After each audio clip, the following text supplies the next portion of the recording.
Hello students, hope you are doing good. In today's lecture, we are going to discuss about phasor diagram in simple harmonic motion. So let's first understand what is a phasor diagram. So phasor diagram is a graphical representation of a particle, magnitude and direction of the particle that have alternating values. So here in simple harmonic motion, generally displacement is represented by the sine function or cosine function, that is a sine omega t or a cos omega t, or you can take combination displacement as a combination of sine function and cosine function, that is a sine omega t plus b cos omega t. So people often get confused. So whether to choose, if numerical is there, whether to choose the displacement as a sine function or cosine function, and how and where the displacement or velocity is maximum in either cases. So you can take any of this function of your choice. In both the cases you will get the same answer, but only the difference will be the starting condition. So let's first understand how it is to be solved. Now suppose the particle starts its journey from this t is equals to 0 here.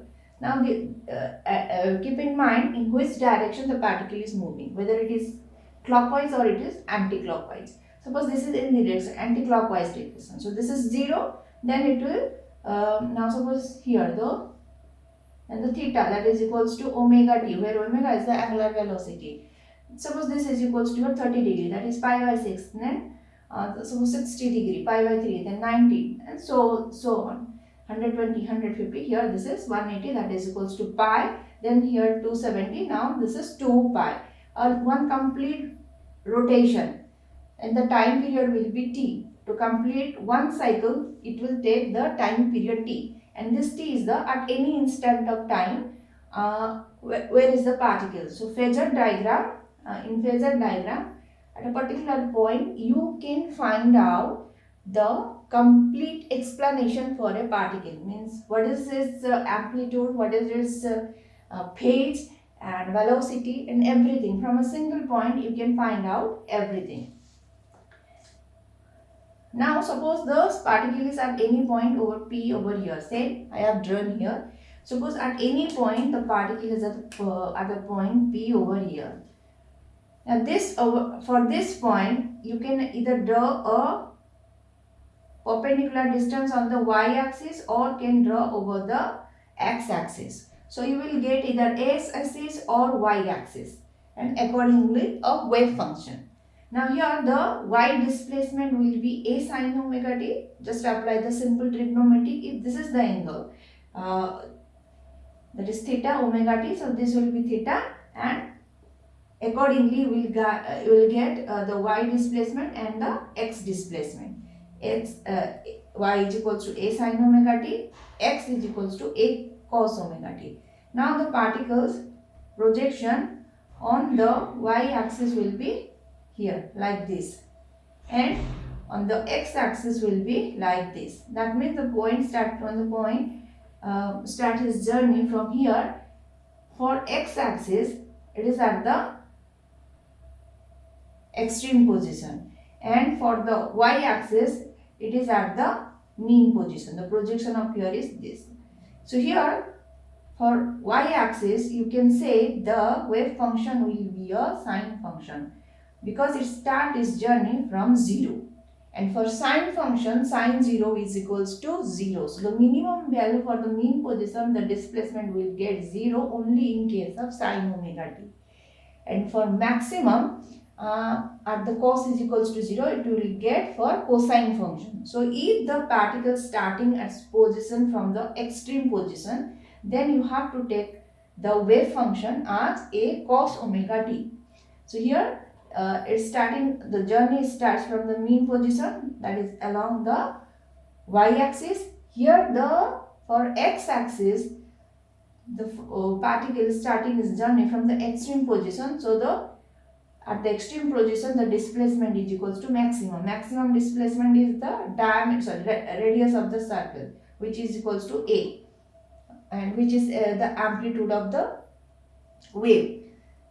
So for this is a, so this is your cosine omega t and this is the sine omega t. This is the only difference you have to keep in mind that for particle starting its journey from the mean position, you have to take a sine function, and if it starts its journey from the extreme position where the displacement is maximum, you have to choose a cosine function. Rest everything will be same. At the mean position, your displacement is 0 for sine function, and for mean position, in case of cosine function, the mean position will be at here. Again you will get the at 90 degree. For x-axis here the displacement will be 0 because cos 90 is 0 for cosine functions, like this. So in both the cases the maximum displacement maximum displacement is at the extreme position, and maximum velocity will be at the mean position in both the cases. The only difference you will find that the journey of its starting point. For sine function it will be the mean position, for the cosine function it will be the extreme condition. And now what about the phase? The phase is the angle. This is the angular representation of the particle. This particle pi by 3 and 2 pi by 3. This is at the same phase. Here, somewhere here. If the particle is at this point, then after some time it will be at here. So for both the point, the amplitude will be same. Suppose this is the A time the sine of the angle of rotation. So you will get the same value for this point and this point. So this is the phase of the particle. So here this omega t is the phase. Sometimes it is written as omega t plus phi. That means at the initial condition where t is equals to 0, your phase is equals to 0. Then again it will be pi by 6, pi by 3 and anything that will goes on like that. If x is equals to a sine omega t, that means that angle phase is equals to 0. I hope this part is get clear. So now let's try some example. Now the question is, for the given function find out the amplitude, angular frequency, time period and phase of the angles. So from the given questions, from the given wave function, find out the amplitude, angular frequency, time period and phase of the functions. Now suppose the question for the first questions, y is equals to 0.3 sine, y is equals to 0.3 sine 40 pi t plus 1.1. This is 1.1. So in this type of questions, always try to relate this question with the general displacement. Here the displacement is along y-axis. So you can write y is equals to a sine omega t plus phi. So always while solving this kind of questions, try to relate the questions with the general equation of the simple harmonic motion, which is equals to either a sine cos omega t as a sine omega t plus phi or a cos omega t plus phi. So just equate this equation. Here this a amplitude will be 0.3, then sine omega t, so omega will be 40 pi. Omega is 40 pi and the unit for omega will be radian per second. Now from this omega you can find out the time period and the frequency. Omega is equals to 2 pi f, that is equals to 40. So f will be by 2 pi. So that is 20 upon pi. So time period will be 1 upon f, that is pi by 20 seconds.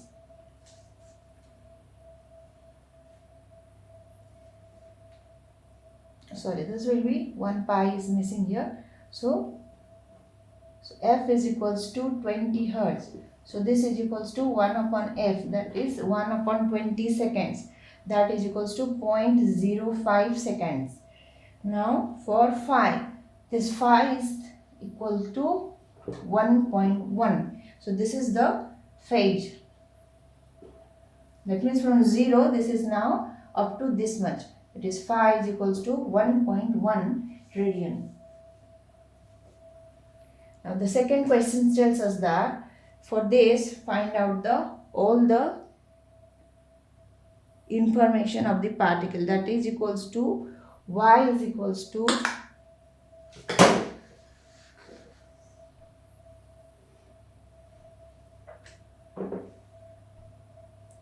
y is equals to 2 cos pi by t, 2 cos pi by t. This is the equation. For this, find out all the information regarding the particles positions. So your displacement is y, so you can equate this as y is equals to a cos omega t plus phi. So your a amplitude will be 2 unit. It can be any unit. Now what is omega? Omega is pi over here. Omega is equals to pi. Omega t. So here omega is equals to pi. And your phi in this case is 0. Omega t plus 0. So phi will be 0. Omega is pi radian. Now from omega you can calculate. The frequency and time period. Omega is equals to 2 pi f. That is equals to pi radian. So frequency will be 0.5 hertz. So time period t will be 1 by f. That is 1 by 0.5. So this much, that means 2 seconds. So in your class exams, you will basically get such type of questions, not very tough one. And for JEE and for NEET, a little difficult level of question will come, that will going to discuss in separate videos. Now let's take another question. We say when the body oscillates with simple harmonic motion with displacement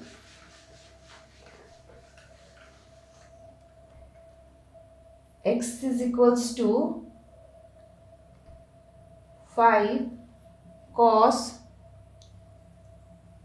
2 pi t plus 5 by 4 at time 1.5 second.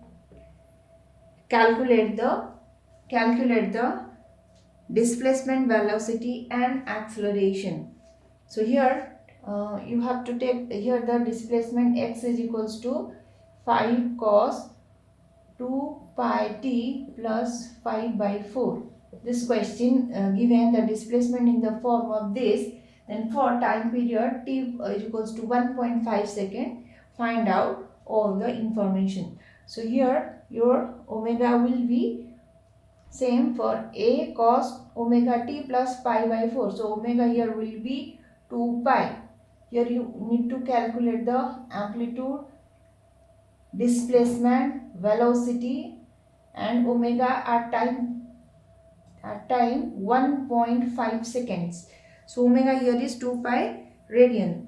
Now so xt will be here for this the displacement, this will be 5 cos t is equals to 1.5. So this will be 3 pi plus pi by 4. 3 pi plus pi by 4. So this is equals to 5 cos 3 pi plus pi by 4. That will be same as cos pi by 4.